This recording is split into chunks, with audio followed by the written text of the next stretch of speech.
बिस्मिल्लाहिर्रहमानिर्रहीम। ख्याल टीवी के मोअज़्ज़ज़ ख़वातीन व हज़रात, अस्सलाम वालेकुम व रहमतुल्लाहि व बरकातुहू।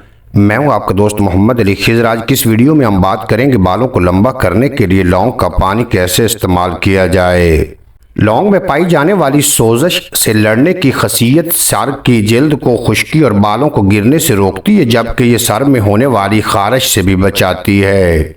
लौंग का शुमार गर्म मिसाला जात में किया जाता है, जिसका इस्तेमाल सदियों से किया जा रहा है, जो हर घर के किचन की ज़रूरत है। लौंग अपनी तेज़ खुशबू और एंटीऑक्सीडेंट्स की खसूसियात की वजह से जानी जाती है, जो एक दरख्त से हासिल की जाती है। यूं तो लौंग के बेशुमार फ़वाइद और इसके मुख्तलिफ इस्तेमाल हैं, लेकिन बहुत कम लोग इस बात से वाकिफ़ होंगे कि लौंग का पानी बालों को लंबा करने में मदद फराहम कर सकता है। इसके अलावा लौंग का पानी खून की गर्दिश को बेहतर बनाकर बालों की जड़ों को मजबूत और बालों को लंबा भी बनाता है।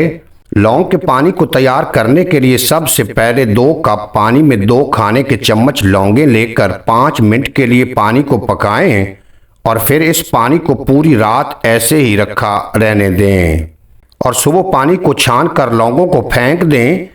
अब इस पानी को किसी भी बोतल में डालकर महफूज कर लें और फिर सर में 10 मिनट के लिए लगा रखें, जिसके बाद हल्के हाथ से मसाज करके अपना सर मामूल के मुताबिक साफ कर लें।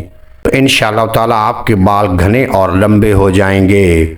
उम्मीद है आज की ये मुख्तसर वीडियो आपको पसंद आएगी। अगर वीडियो पसंद आई हो तो चैनल को सब्सक्राइब फरमाएं और बेल नोटिफिकेशन को प्रेस करें, ताकि मुस्तकबिल में अपलोड होने वाली तमाम वीडियो बर वक्त आप तक पहुँचती रहें।